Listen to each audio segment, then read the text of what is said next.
এই ছেলে, তুমি আমার হাত ধরলে কেন? ক্যাম্পাসের ভেতর দাঁড়িয়ে এভাবে কেউ কারো হাত ধরে? তানভীর নীলার কথার কোনো তোয়াক্কা না করেই নীলাকে জড়িয়ে ধরে কপালে একটা চুমু খেলো। কলেজ ক্যাম্পাসের সবাই আঁতকে উঠল এমন কিছু দেখে। নীলা তানভীরদের এক ব্যাচ সিনিয়র। নীলা লজ্জায় নুয়ে গেল একেবারে। সবাই তার দিকে তাকিয়ে আছে। ভীষণ অস্বস্তিকর একটা পরিবেশ সৃষ্টি হয়েছে। পারলে মাটির সাথে মিশে যেত মেয়েটা। এরপর থেকে কখনো ছেলেদের সাথে পাঙ্গা নেওয়ার চেষ্টা করবে না। ছেলেরা সিনিয়র হোক কিংবা জুনিয়র, ছেলেরা কিন্তু ছেলে, অর্থাৎ পুরুষই হয়। কথাটা যেন মনে থাকে। এই সবুজ পিন্টু হাফিজ, চল চল, কাজ শেষ। আর করবে না জীবনেও। তানভীর তার বন্ধুদের নিয়ে বেরিয়ে গেল কলেজ থেকে। নীলা লজ্জায় রাগে দৌড়ে ক্লাসরুমে গিয়ে বসল। সেদিন তাদের ক্লাসে তানভীর এসেছিল কোনো একটা দরকারে। তানভীর নীলার বান্ধবীর সাথে ফ্লার্ট করছিল বলে রেগে গিয়ে একটা থাপ্পড় মেরেছিল নীলা তানভীরকে। আজকে সেই থাপ্পড়ের প্রতিশোধ এভাবে নিল লোকটা। নীলা মন খারাপের মধ্যে বান্ধবী তুষি এসে বসলো ওর পাশে। মন খারাপ করিস না নীলা, তোর উচিত হয়নি তানভীরের সাথে ঝামেলা করা। এখন দেখ কত বড় বেইজ্জতি করলো। নীলা ওড়না দিয়ে চোখ মুখ মুছে নিল। কিচ্ছু হয়নি তুষি, তবে ভবিষ্যতে হবে। আমি ছাড়ার পাত্রী নই। এবার দেখিস তানভীরের জীবন কেমন হেল করে দিব। ওকে আজীবন আমাকেই চুমু খেতে হবে। তুষি কিছু বলল না। কি করতে চলেছে তার বান্ধবী? হঠাৎ করে বিয়ে হয়ে গেছে তানভীর, শুনতেও অবাক লাগে। ছেলেদের আবার হঠাৎ করে বিয়ে। বাবা হঠাৎ অসুস্থ হয়ে পড়ায় তার ইচ্ছে পূর্ণ করার জন্য বিয়েতে রাজি হয়েছিল সে। কেমন মেয়ে, কোথাকার মেয়ে কিছু জানে না সে। অবশ্য জানার প্রয়োজন বোধ করেনি বলেই জানে না। শুনেছে বাবার এক বন্ধুর মেয়ে। আজকে তানভীরের বাসরাত। ঘরের সামনে বন্ধুরা এগিয়ে দিয়ে চলে গেছে। ঘরের মধ্যে বসে আছে তার বিবাহিতা স্ত্রী। কিছুক্ষণ দরজার বাইরে দাঁড়িয়ে থেকে আস্তে আস্তে ভেতরে ঢুকে পড়ল তানভীর। বিছানার দিকে দৃষ্টিপাত করল একবার। মাথায় ঘোমটা দিয়ে বসে আছে বউ। তানভীর দরজা আটকে দিল। তারপর এগিয়ে গিয়ে বসল বিছানার এক পাশে। নতুন বউ মাথা না তুলে তাকিয়ে এগিয়ে এসে সালাম করলো তানভীরকে। তানভীর চুপ করে বসে আছে। কোনো অনুভূতি নেই তার। এমন নয় যে তার প্রেমিকা আছে, কিন্তু তবুও বিয়েটা মন থেকে তো করেনি। এই যে স্বামী সাহেব, আসুন কপালে ঠোঁট ছুঁয়ে চুমু খান। হঠাৎ নীলার গলার স্বরে চমকে ওঠে তানভীর। দ্রুত নতুন বইয়ের দিকে দৃষ্টিপাত করতেই লাফিয়ে ওঠে সে। এ তো নীলা, তার সিনিয়র আপু ভার্সিটির। একেই তো গতবার সবার সম্মুখে কিস করেছিল তানভীর। তানভীর কিছু বুঝতে পারছে না, এই মেয়েটা এখানে কিভাবে আসলো এখানে। তুমি তুমি এখানে কি করছো? আমার বউ কই? আমি তো তোমার বউ তানভীর সাহেব, কি হলো? আজকে চুমু দিবে না? আসো তো, আসো। তানভীর নিজের হাতে একটা চিমটি কাটল। দেখল এটা তার স্বপ্ন নাকি সত্যি। ও মা, এটা তো আসলে সত্যি। মেয়েটা কিভাবে তার বউ হয়ে এলো? ভাবতেই মাথা ভন ভন করে উঠল তানভীরের। নীলা মাথা থেকে আঁচল সরিয়ে তানভীরের কাছে এগিয়ে গেল। পাঞ্জাবির কলার ধরে কপালে নিজে থেকে একটা চুমু খেল। তানভীর রেগে বলল, মেয়ে মানুষ তুমি, লাজ লজ্জা তো নেই। এভাবে নতুন বউ স্বামীকে নিজে থেকে চুমু খেলে? ভরা কলেজ মাঠে দাঁড়িয়ে যখন তুমি আমাকে জড়িয়ে ধরে চুমু খেয়েছিলে, তখন কোথায় ছিল তোমার লজ্জা? তাও একটা পরনারীকে। তুমি তো আমার স্বামী এখন, এবং আমি বন্ধ ঘরে চার দেওয়ালের মধ্যে বসে তোমাকে কিস করেছি। নীলার কথার জবাবে কিছু বলতে পারে না তানভীর। সত্যি কথাই তো বলেছে নীলা, কিন্তু সেটা এখন কিছুতেই মানা যাবে না। তাহলে সিনিয়র বউ বেশি পেয়ে বসবে তানভীরকে। তানভীর তাই মিছে মিছে রাগ দেখিয়ে বলে, এসব নীতিকথা আমাকে শোনাতে আসবে না তুমি। আগে যদি জানতাম বাবা তোমার সাথে বিয়ে করতে বলেছেন, তাহলে কখনো বিয়ে করতাম না। তানভীর এ কথা বলে হনহনিয়ে হেঁটে ঘর থেকে বেরিয়ে গেল। নীলা বিছানায় বসে ঠোঁট টিপে হাসছে। বেশ জব্দ হয়েছে বেচারা তানভীর। মনের ভুলেও ভাবেনি শেষমেশ সিনিয়র সে আপুই হবে তার বউ। পরের দিন সকাল সকাল ঘুম থেকে উঠে নীলাভ বাড়ির সবার জন্য চা নাস্তা তৈরি করে। নতুন বউ বিয়ের পরের দিনই এরকম কাজকর্ম করায় সবাই বেশ খুশি হয়। তবে তানভীর মোটেও তা সহ্য করতে পারে না। কালকে থেকে ভার্সিটিতে যাবে দুজন। তবে ভার্সিটিতে কেউ জানে না তানভীর আর নীলার বিয়ে হয়ে গেছে। ভার্সিটিতে ঢোকামাত্র নীলার বান্ধবী তুষি এসে কথা বলতে শুরু করলো নীলার সাথে। কি ব্যাপার নীলা, তোর কি আজ কেমন অন্যরকম সুন্দর লাগছে? ও নাকফুল পরেছিস নাকি? কাহিনী কি? কাহিনী আবার কি, নাকফুল দিলে সুন্দর লাগে তাই দিলাম। ও আচ্ছা, চল চল ক্লাসে যাই। হ্যাঁ চল। দুই বান্ধবী হাসি মুখে ক্লাস করতে গেল। ক্লাস শেষে ক্যাম্পাসে এসে বসলো তারপর দুজন। তানভীরও তার বন্ধুদের সাথে নিয়ে অপর প্রান্তে বসে গল্পগুজব করছে। তুষিব সেসব দেখে নীলাকে বলে, দেখ ওইদিকে তানভীররা বসেছে, চল অন্যদিকে বসবো, সেদিনের মতো যদি আবারও কি না করে। আরে না, সেসব কিচ্ছু করবে না। এত বিশ্বাস? ওরা কেমন তা তো জানিস, সিনিয়রদেরকেও সম্মান করে না। ঠিক বলেছিস, চল একটা শিক্ষা দিব আজ। তুই এখানে দাঁড়িয়ে দেখ শুধু কি করি। তুষি চমকালো নীলার কথায়। কি করবে এই মেয়েটা? ভয়ে ভয়ে বলে তুষি। কি করবি তুই? তোর মাথাটা কি গেছে? Just wait and see. Nila এই কথা বলেই সামনে এগোতে থাকে। আর কয়েক পা এগোলেই তানভীরের কাছাকাছি চলে যাবে মেয়েটা। তুষি তো দূরে বসেই ভয়ে কাঁপছে।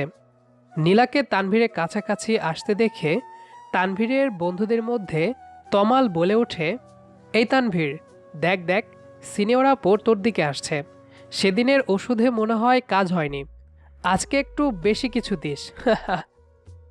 তমালের কথায় সবাই হেসে উঠলে তানভীর ধমকে বলে, চুপ কর তোরা, মেয়েদেরকে সম্মান দিয়ে কথা বল। তানভীরের ধমকে সবাই চমকে গেল। এই ছেলের মুখে এসব কি কথা? ভূতের মুখে রাম নাম যাকে বলে। তমাল আর কিছু বলার আগেই সেখানে নীলা চলে আসে। নীলা তানভীরের দিকে তাকিয়ে ভ্রু নাচিয়ে বলে, হাই রক রক তানভীর, চুমু খাবে? নীলার অতিরিক্ত সাহস দেখে ক্যাম্পাসের সবাই থমকালো। সবার দৃষ্টি এখন নীলা আর তানভীরের দিকে। তানভীর কিছু বলার আগেই তমাল বলে ওঠে, এই নীলা আপু, আপনি তো জানেনই তানভীর সব পারে, তবুও এসব বলছেন কোন সাহসে? তানভীর ইশারা করতেই তমাল চুপ করে যায়।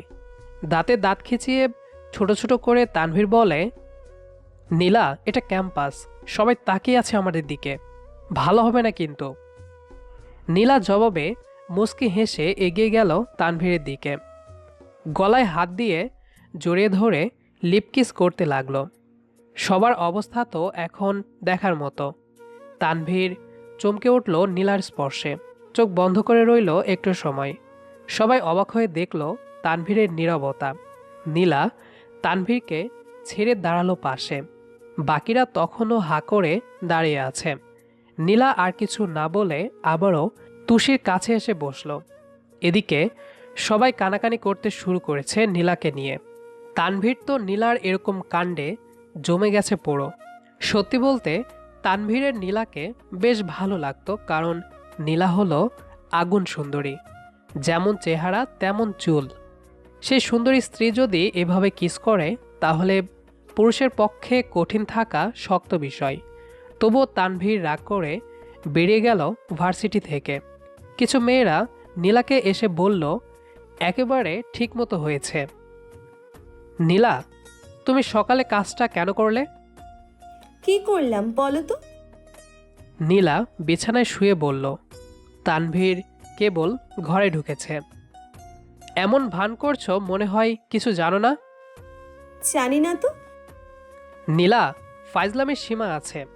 এখন সবাই তো তোমাকে নিয়ে আলোচনা সমালোচনা করবে, তোমার চরিত্র নিয়ে কথা বলবে, আরও কত কি। নীলা শোয়া থেকে উঠে তানভীরের সামনে গিয়ে দাঁড়ালো। তাতে তোমার কি? তানভীর চোয়াল শক্ত করে কিছু বলতে চেয়েও বলতে পারে না। আসলেই তো, তার কি? কিছু তো অবশ্যই। যাই হোক, এখন নীলা তার বউ। বউয়ের বিষয়ে কেউ আজে বাজে কথা বললে তো গায়ে লাগবেই। কিছু না, সরো সামনে থেকে। তোমার ঠোঁটের টেস্ট কিন্তু দারুণ। লাজ লজ্জা নেই? স্বামীর কাছে আবার লজ্জা কিসে? আসো, তোমার লজ্জা কমিয়ে দিই। তানভীর বুঝতে পারছে নীলা নিশ্চয়ই আবারও তাকে কিস করবে, কিন্তু তবুও তানভীর নড়ল না, দাঁড়িয়ে আছে এক জায়গায়। নীলা আবারও কিস করলো তানভীরের ঠোঁটে, গালে, কপালে। তানভীরের কি জানি হলো, আবেশে জড়িয়ে ধরলো নীলাকে। নীলাও জড়ালো তানভীরকে। মিনিট পাঁচেক পরে তানভীর ছিটকে দূরে সরে গেল। কি করছে সে এসব? তুমি এভাবে আমার কাছাকাছি আসবা না আর। কেন, ভয় হচ্ছে?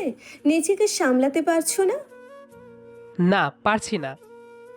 তাহলে সামলে রাখার দোহাই কে দিল? আমি তোমার বউ, আমাকে আদর করবে, এটাই তো স্বাভাবিক। আসো। নীলা তানভীরকে জড়িয়ে ধরল আবারও। তানভীরের কিছু একটা হলো। বিবাহিত বউকে উপেক্ষা করা যাচ্ছে না আর। নীলা, আমি দুঃখিত বিয়ের আগে ওভাবে জনসম্মুখে তোমাকে অপমান করার জন্য। তানভীর নীলার চুলে নাক ডুবিয়ে ঘ্রাণ নিতে নিতে বলল কথাটা। নীলা হেসে বলল, ওই কাজটা করলে বলেই তো তোমার বিষয়ে খোঁজ লাগালাম। জানলাম বাবার বন্ধুর ছেলে তুমি। তারপর বিয়েটা ঠিক করালাম নিজের চেষ্টায়। যে ছেলে সকলের সামনে আমাকে ওরকম ছুঁয়ে দিয়েছিল, তাকে তো নিজের করতেই হতো। এখন দেখলে কেমন তোমাকে জব্দ করলাম। তুমি তো আমার বউ এখন। ভার্সিটির কেউ না জানলেও বউ, আর সবাই জানলেও বউ, তাই জব্দ হওয়ার কিচ্ছু নেই। নীলা হেসে তানভীরের মাথায় হাত বুলিয়ে দিচ্ছে। বুঝলাম, ভালোবাসো একটুও? বাসি, তবে একটু একটু। সমস্যা নেই, তাতেই হবে। আস্তে আস্তে পারবে ভালোবাসা। হ্যাঁ, কালকে কলেজে গিয়ে সবকিছু জানিয়ে দিব সবাইকে। ঠিক আছে, সেটা তোমার ইচ্ছে, আমার কোনো সমস্যা নেই। তানভীর ধীরে ধীরে নিজের সাথে মিশিয়ে নিল নীলাকে। প্রথমে কপালে ঠোঁট ছুঁয়ে দিল, তারপর পালাক্রমে গলায়, গালে, সব জায়গায়। এভাবেই হারিয়ে গেল দুজন দুজনের মধ্যে। পরের দিন ভার্সিটিতে গেল তানভীর ও নীলা একসাথে। সকলের চক্ষু তো চড়ক গাছ, সবাই কানাকানি শুরু করলো। তুষি তো দৌড়ে এসে নীলাকে জিজ্ঞেস করেই ফেললো, নীলা, কাহিনী কি? না মানে তানভীর ভাই আর তুই একসাথে ভার্সিটিতে এলি? কাহিনী বহুত কিছু। তুষি শালিকা, আমাকে এবার থেকে দুলাভাই ডাকার অভ্যাস করো। আমাদের বিয়ে হয়েছে গত সপ্তাহে, এতদিন কাউকে জানানো হয়নি আসলে। তুষি সহ সবাই অবাক হলো তানভীরের কথায়। তুষি কেশে নিল একটু। আচ্ছা ঠিক আছে দোলা ভাই। নীলা, ভালোই খেলা দেখালি, জুনিয়র বর জুটিয়ে নিলি। সবকিছু খুব সুন্দর করে চলে যাচ্ছে। এতদিনে নীলা ও তানভীরের সম্পর্ক আগের চেয়ে ভালো হয়েছে। দুজনের মিলমিশ দেখে বাড়ির সবার খুশি। দেখতে দেখতে মাস 6 কেটে গেল। নীলা আজকে বায়না ধরেছে বাইরে ঘুরতে যাবে বলে। তানভীরও রাজি হয়ে গেছে। দুজনে ম্যাচিং করে পোশাক পরেছে। তানভীর কালো পাঞ্জাবি আর নীলা কালো শাড়ি পরেছে। হাতে কালো চড়ি, কপালে ছোট কালো টিপ। একসাথে দুজন রিক্সা চড়ে আজ সারা শহর ঘুরবে। রিক্সায় বসে আছে দুজন।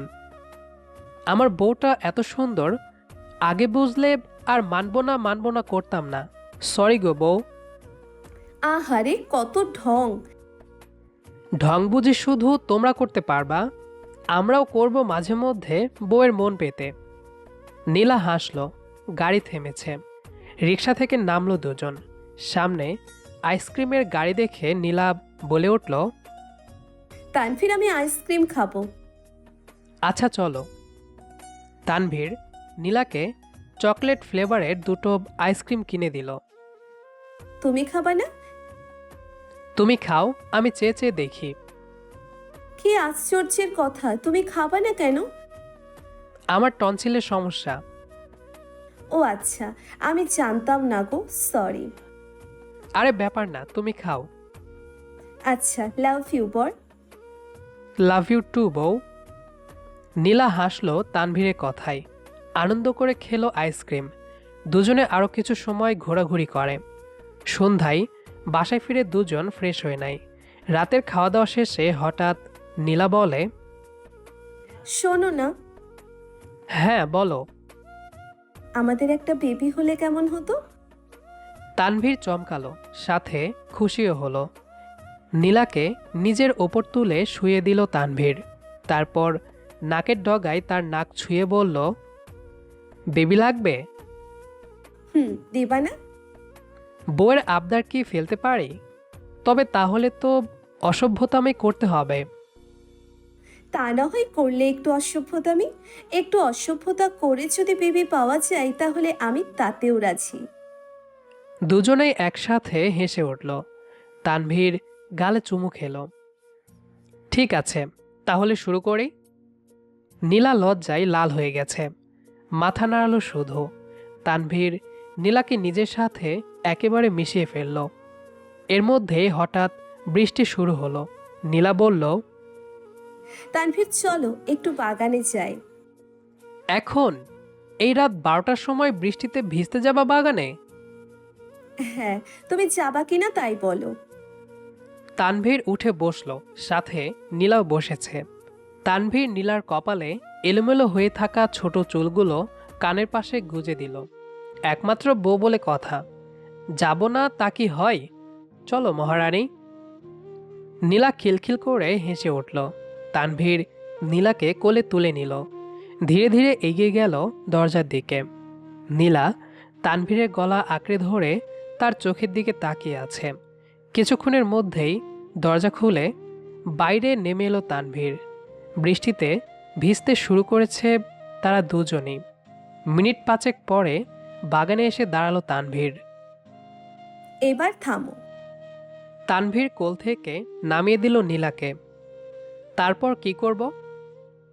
তারপর বৃষ্টিতে ভেজা প্রিয়তমাকে দেখে মাতাল হও। মাতাল হয়ে মাতলামি করো যাতে শীঘ্রই ঘরে নতুন অতিথি আসে। তানভীর নীলার কোমর চেপে ধরে কাছে টেনে নিল। তার জন্য বৃষ্টিতে ভিজে মাতাল হতে হবে না জনাবা। তোমার চোখের দৃষ্টি বড়ই মাতল করা। তুমি আমার সবচেয়ে বড় নেশা। নীলা হেসে বুকে মাথা ঠেকালো তানভীরের। এর মধ্যে বৃষ্টি আরও জোরালো হলো। নীলা তানভীরের বুকে মুখ গুজে বলল, ভালোবাসি আমার জুনিয়র বর। আমিও তোমাকে খুব খুব খুব ভালোবাসি আমার সিনিয়র বউটা। আজীবন এভাবেই ভালোবেসে যেও। তুমি রেখে দিও, আমি থেকে যাব। এক জীবনে ছাড়ব না। তানভীর নীলাকে কোলে তুলে আকাশের দিকে চোখ বন্ধ করে ভিজল খানিক সময়। নীলাও বৃষ্টি অনুভব করল। তারপর এগিয়ে গেল দুজন আবারও ঘরের দিকে। নীলা তানভীরের ভেজা বুকে মুখ গুজে সুখের স্পর্শ খুঁজে পাচ্ছে। আজকের এই বৃষ্টি ভেজা রাতে দুজন দুজনার হয়ে যাবে ওরা। ভালোবাসার নীলা জলে ভিজবে দুজন সারা জীবন। প্রতিটি সম্পর্কের সমাপ্তি এভাবে সুন্দর হোক। ভালো থাকুক ভালোবাসা। আমাদের গল্প আপনাদের কাছে কেমন লাগে অবশ্যই জানাবেন। প্লিজ লাইক কমেন্ট করে জানাবেন। আমাদের এত কষ্ট করে গল্প নিয়ে আসা শুধু আপনাদের জন্য। সবাইকে অনেক অনেক ধন্যবাদ ভিডিওটা শেষ পর্যন্ত দেখার জন্য। আমাদের সাথেই থাকুন। আমরা আবারও নতুন গল্প নিয়ে আসব আপনাদের মাঝে। সে পর্যন্ত ভালো থাকুন এবং সুস্থ থাকুন। টাটা সবাইকে।